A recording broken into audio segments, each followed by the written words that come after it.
अस्सलामुअलैकुम dear viewers, welcome back to my YouTube channel. I hope आप लोग ठीक होंगे। आज हम लोगों ने एक्सरसाइज 2.6 स्टार्ट करनी है, लेकिन उससे पहले कुछ बेसिक कॉन्सेप्ट्स को समझना आप लोगों के लिए बहुत इम्पोर्टेंट है। इसलिए हम पहले ये समझ लेते हैं आर्टिकल बुक से और फिर उसके बाद हम क्वेश्चंस को वन बाय वन सॉल्व करेंगे। तो चलिए स्टार्ट करते हैं। यहाँ पे हमारे पास आर्टिकल है solving system of linear equations. कि लीनियर इक्वेशन का जो सिस्टम है, सिस्टम का मतलब होता है दो या दो से ज़्यादा इक्वेशंस जब मिलकर एक ही जो है वो बनाती हैं सिस्टम, तो उसको कहते हैं सिस्टम ऑफ लीनियर इक्वेशंस। यानी उसके अंदर जितनी भी इक्वेशंस हैं वो लीनियर हैं। अब दो इक्वेशंस भी हो सकती हैं, तीन भी हो सकती हैं। अब सवाल ये पैदा होता है कि लीनियर इक्वेशन होती क्या है। तो लीनियर इक्वेशन की डेफिनेशन लिखी हुई है यहाँ पे। An equation of the form a1x1 plus a2x2 is equal to k1 where a1 and a2 k1 are constants and at least one of a1 and a2 is non-zero is called a linear equation in two variables x1 and x2। तो simple wording में हम ये कह सकते हैं कि linear equation वो equation होती है जिसमें वेरिएबल की पावर 1 हो। यहाँ पे x1 और x2 दो वेरिएबल आ रहे हैं, इनकी बजाय x और y भी आ सकते हैं। तो इनकी जो पावर है वो 1 होनी चाहिए, तो हम कहेंगे ये लीनियर इक्वेशन है। अगर दोनों में से कोई एक भी स्क्वायर में आ जाएगा, उसकी पावर 2 हो जाएगी, तो वो नॉन लीनियर इक्वेशन बन जाएगी। अब हमारे पास जो सिस्टम ऑफ लीनियर इक्वेशन होता है उसके आगे दो तरह की टाइप्स होते हैं। एक होता है homogeneous system of linear equations और एक होता है non homogeneous system of linear equations. तो हम फर्स्ट को कंसीडर कर लेते हैं homogeneous system of linear equations. तो ये आपके पास एक जनरल फॉर्म में सिस्टम ऑफ लीनियर इक्वेशंस लिखा हुआ है, यानी इसमें जो है वो आपके पास 3 इक्वेशंस हैं और इसमें हमारे पास जो है वो ये में मेंशन है कि इसमें k1, k2 और k3 अगर ये तीनों ज़ीरो हों, यानी राइट हैंड साइड पे ज़ीरो हो, कांस्टेंट टर्म ज़ीरो हो, ये सारी जो हैं ये वेरिएबल टर्म्स हैं। कांस्टेंट वो होती है जिसके साथ वेरिएबल नहीं आ रहा होता। k1, k2, k3 ये कांस्टेंट है, जैसे 1, 2, 3 कुछ भी हो सकता है। तो अगर ये ज़ीरो हों तो तब हम कहेंगे the system is called a homogeneous system of linear equations. Similarly non homogeneous कौन सा होता है कि अगर k1, k2, k3 जो है वो नॉन ज़ीरो हों, लेकिन यहाँ के लिखा है at least one of the k1 and k2 and k3 is non zero. यानी अगर दो ज़ीरो भी हो जाएं, एक नॉन ज़ीरो हो, तब भी ये सिस्टम पूरा जो है वो नॉन होमोजीनियस बन जाएगा। अगर सपोज k1 ज़ीरो होता है, फर्स्ट इक्वेशन होमोजीनियस है, k2 ज़ीरो होता है, सेकेंड होमोजीनियस है, k3 नॉन ज़ीरो है तो ये नॉन होमोजीनियस है और उसकी वजह से पूरा सिस्टम नॉन होमोजीनियस कहलाएगा। नॉन होमोजीनियस के लिए एक भी नॉन ज़ीरो होना काफ़ी है, लेकिन होमोजीनियस के लिए तीनों के तीनों ज़ीरो होने चाहिए। अब आ जाते हैं solution of homogeneous system of linear equation. यानी होमोजीनियस सिस्टम तो हमें समझ आ गई, इस तरह का जो सिस्टम होगा वो होमोजीनियस होगा। लेकिन अब नेक्स्ट हमने चलना है कि इसका सोल्यूशन हम कैसे फाइंड करेंगे। तो सोल्यूशन के लिए हमने क्या करना है कि यहाँ पे हमारे पास जो है वो हमने इसको मैट्रिक्स की फॉर्म में पहले कन्वर्ट करना है। ये बिल्कुल वैसा ही है जैसे आप लोग मैट्रिक्स इन्वर्जन मेथड करते होते थे 9th क्लास में। एक क्रैमर रूल होता था, एक मैट्रिक्स इन्वर्जन मेथड, सेम ये भी वही है। तो एक आपने कोफिशिएंट्स का मैट्रिक्स बनाना होता था, एक वेरिएबल्स का, और एक जो है वो कॉन्स्टेंट्स का बनाना होता था। यहाँ पे तो वो ज़ीरो हो जाएगा, इसलिए इसका नाम भी इन्होंने ओ लिख दिया है, यानी नल वेक्टर लिख दिया है। अब इसने आगे क्या कहा है कि अगर हम इसको सॉल्व करते हैं तो x और y और z तीनों ज़ीरो आ जाते हैं, तो इसको हम कहेंगे is called the trivial solution of the system. अब ये डिफरेंट चीज़ है। पहले हम ये कह रहे थे कि अगर यहाँ पे कांस्टेंट ज़ीरो ज़ीरो हो तो तब वो homogeneous system of linear equation होता है। अब हम ये कह रहे हैं कि अगर ये वेरिएबल्स की वैल्यूज़ ज़ीरो आ जाएँ तो तब उस सॉल्यूशन को क्या कहेंगे, ट्रिवियल सॉल्यूशन। और इसी तरह से अगर नॉन ज़ीरो आ जाए, एक भी नॉन ज़ीरो आ जाए, तो तब उसको कहेंगे non trivial solution of the system. यहाँ पे आपने एक इम्पॉर्टेंट बात याद रखनी है कि अगर आपके पास डिटर्मिनेंट लेते हैं और वो नॉन ज़ीरो आ जाता है, तो इट मीन्स कि जो सिस्टम होगा उसका सॉल्यूशन जो है वो ट्रिवियल सॉल्यूशन एग्जिस्ट करेगा। ट्रिवियल का क्या मतलब है कि तीनों वेरिएबल्स की वैल्यू ज़ीरो है, ज़ीरो के अलावा और कोई वैल्यू उनकी जो है वो इक्वेशन को, सिस्टम को सेटिस्फाई नहीं करेगी। सिमिलरली अगर डिटर्मिनेंट ज़ीरो आ जाता है तो नॉन ट्रिवियल सॉल्यूशन होगा। तो ये दो बातें आपने अपने माइंड में अच्छे तरीके से बिठा लेनी है। तो चलिए एक्सरसाइज स्टार्ट करते हैं। Question number 1 is solve the following system of homogeneous linear equations for non trivial solution if exist. यानी ये आपको बता दिया है कि जो सॉल्यूशन है वो नॉन ट्रिवियल होगा और आपने उन नॉन ट्रिवियल सोल्यूशन जो है वो फाइंड करना है, यानी x1, x2 और x3 इनकी वैल्यूज़ फाइंड करनी है। तो नॉन ट्रिवियल का क्या मतलब है कि इसका जो डिटर्मिनेंट है वो ज़ीरो होगा। तो सबसे पहले हम जो है वो मैट्रिक्स ए बना लेते हैं और उसका डिटर्मिनेंट लेके चेक कर लेते हैं कि हमारे पास ट्रिवियल आ रहा है या नॉन ट्रिवियल आ रहा है।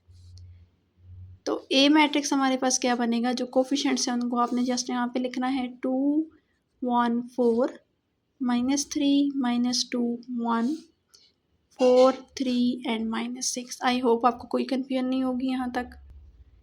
अब हम इसका डिटर्मिनेंट लेंगे और देखते हैं कि क्या हमारे पास जो है वो ज़ीरो आता है या नहीं। टू को पहले फर्स्ट रो से मैं इसको एक्सपेंड कर रही हूँ, टू को लिख लिया। अब मैं यहाँ से डायरेक्ट कर रही हूँ -2 को -6 के साथ, तो आ जाएगा 12 -3 1 ज़ार 3। उसके बाद मैंने माइनस साइन लिखना है और एक इसका अपना माइनस भी है।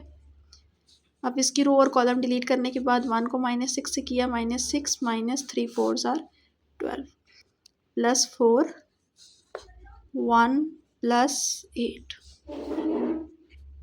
अब इसको सॉल्व करते हैं। 12 - 3 9 हो जाएगा, +3 और ये हो जाएगा आपके पास -18 +4 × 9। 2 9 ज़ार 18 -18 3 ज़ार 54 +4 9 ज़ार 36 और 18 - 54 करेंगे तो -36 आएगा, +36 ये हमारे पास बनता है ज़ीरो। तो जब डिटर्मिनेंट ज़ीरो आ चुका है, it means solution is non-trivial।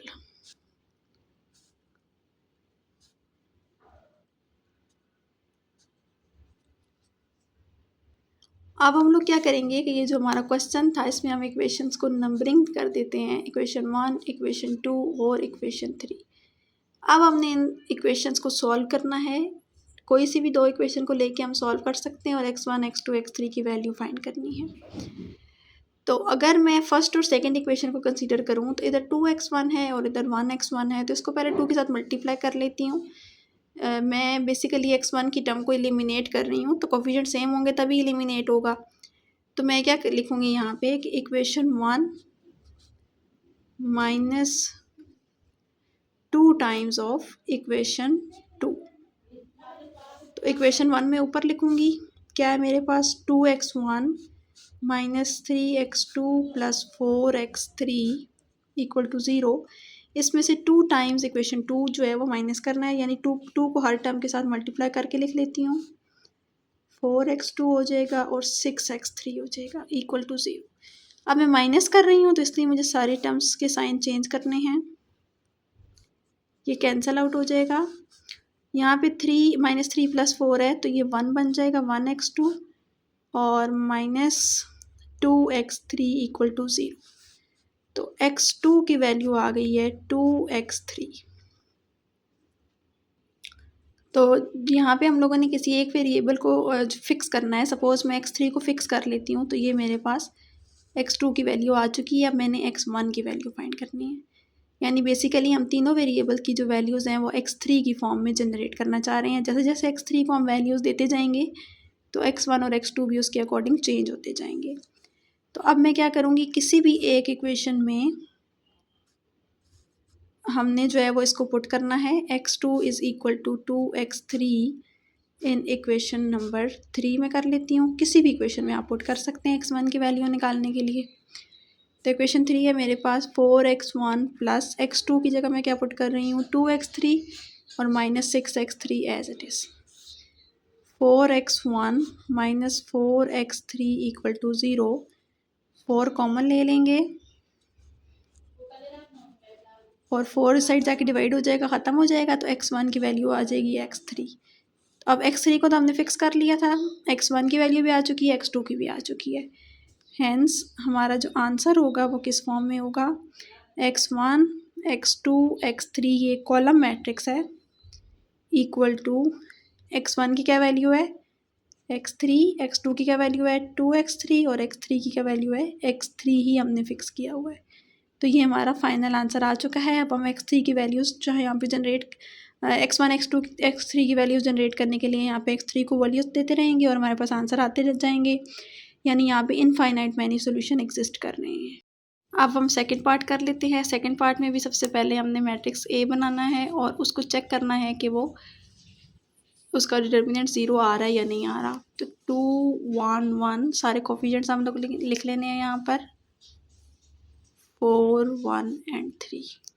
उसके बाद इसको रो 1 से एक्सपेंड करेंगे, 3 + 4 हो जाएगा, माइनस इंटू -3, 3 - 1 हो जाएगा, +4 -4 -1। आई होप आपको यहाँ तक कोई कन्फ्यूजन नहीं होगी। अगर आपको डिटर्मिनेंट ओपन करना नहीं आता तो आप मेरी प्रीवियस वीडियो चेक कर सकते हैं, वहाँ पे मैंने बताया हुआ है कि डिटर्मिनेंट कैसे ओपन करते हैं 1 बाय 1 स्टेप के साथ। तो ये मेरे पास बन जाएगा 3 + 4 7, 7 2 ज़ार 14, आगे माइनस माइनस प्लस हो गया, 3 - 1 2, 2 3 ज़ार 6 एंड ये हो जाएगा -5, 4 ज़ार -20, ये 20 हो जाएगा, -20 कैंसल आउट हो जाएंगे और आंसर आ जाएगा 0। अब वही बात है कि हमारे पास डिटर्मिनेंट जो है वो 0 आ चुका है। It means non trivial solution exist.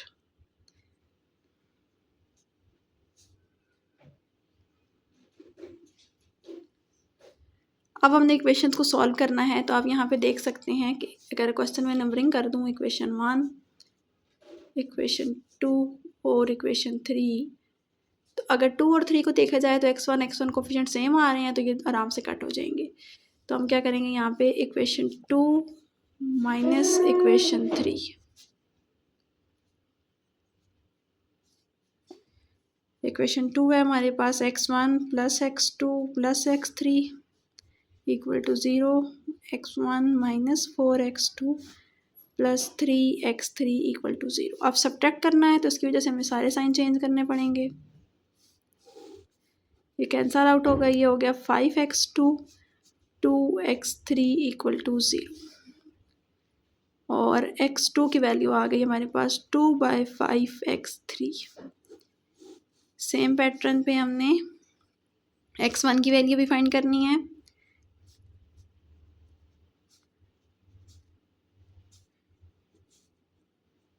Equation number 2 सबसे सिंपल है, इसलिए मैं 2 में पुट कर लेती हूँ।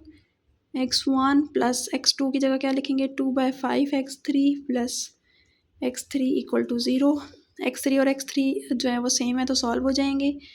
एलसीएम लेंगे तो हमारे पास आएगा 7/5x3 और x1 हमारे पास आ जाएगा -7/5x3। हेंस हमारे पास आंसर क्या बनेगा, x1 x2 x3 = -7/5x3, 2/5x3 and x3। तो ये हमारे पास फाइनल आंसर आ चुका है। नेक्स्ट हमारे पास है पार्ट नंबर 3। इसमें भी हम लोगों ने पहले ए मैट्रिक्स बनाना है, 1 3 4 1 -2 -1 -3 1 एंड -2। इसका डिटर्मिनेंट ओपन करेंगे रो 1 से, 1 4 + 1 बन जाएगा, -1 -6 -4 बन जाएगा, -3 + 8 बन जाएगा, 4 + 1 5 हो जाएगा, 5 1 ज़ार 5, 6 + 4 10 और ये +10 हो जाएगा एंड 8 - 3 5 आ जाएगा, 5 3 ज़ार 15। तो ये भी 15 - 15 0 बन जाएगा। अब डिटर्मिनेंट ऑफ ए 0 आ चुका है, it means non trivial solution exist.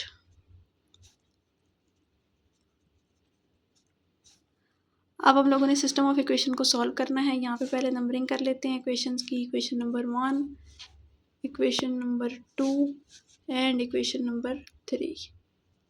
तो यहाँ पे हमारे पास है 3x1, जबकि यहाँ सिर्फ x1 है, तो हम इक्वेशन 1 को 3 के साथ मल्टीप्लाई कर लेते हैं और फिर सब्ट्रैक्ट कर लेते हैं इनको। तो हम क्या लिखेंगे यहाँ पे, 3 times of equation 1 minus equation 2। तो पहले इक्वेशन 1 को 3 के साथ मल्टीप्लाई करके लिखना है, फिर इक्वेशन 2 लिखनी है।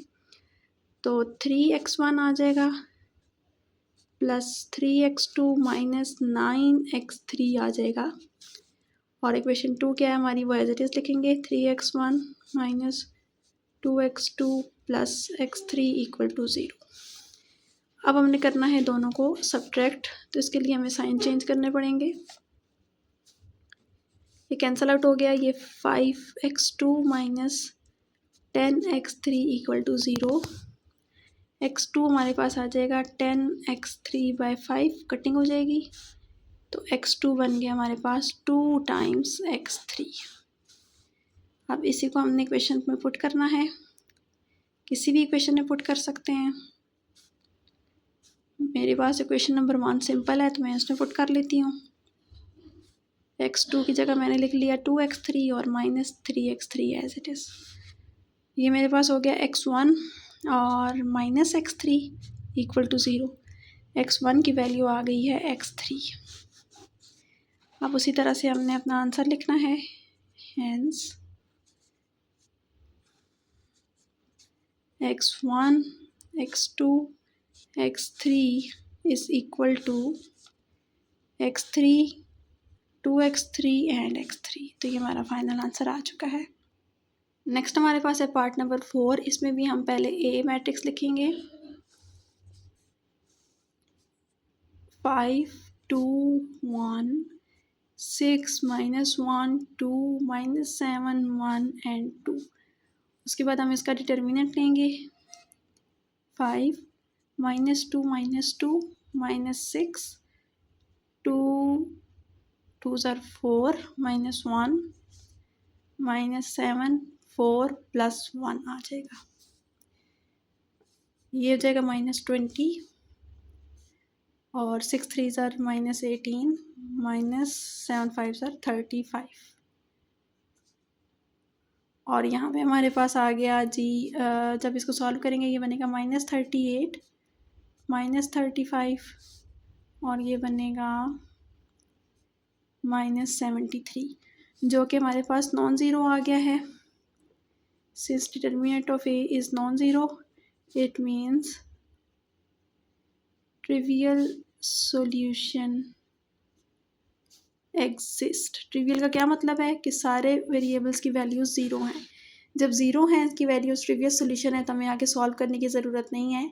हमारे पास जो है वो इसका 0 0 ही आंसर आएगा, तो हम इस यहाँ पे स्टॉप कर देंगे, आगे सॉल्व नहीं करेंगे, क्योंकि हमारे क्वेश्चन में मेंशन था कि नॉन ट्रिवियल सॉल्यूशन के लिए हमने सॉल्व करना है, जबकि ट्रिवियल के लिए नहीं करना। तो यहाँ पे हम अपना आज का लेक्चर भी एंड करते हैं। आई होप आपको क्वेश्चन नंबर 1 में कोई कन्फ्यूजन नहीं होगी। क्वेश्चन नंबर 1 बहुत सिंपल है, इसमें जस्ट इक्वेशन को साइमल्टेनियसली सॉल्व करना है। और एक एक्स्ट्रा बात है ट्रिवियल और नॉन ट्रिवियल सॉल्यूशन वाली, जो आपने याद रखनी है। नेक्स्ट लेक्चर में नेक्स्ट क्वेश्चन के साथ स्टार्ट करेंगे। तब तक के लिए अपना बहुत ख्याल रखिएगा, और मेरी वीडियो कैसी लगी मुझे कमेंट सेक्शन में ज़रूर बताइएगा। दुआ में याद रखिएगा। अल्लाह हाफिज़।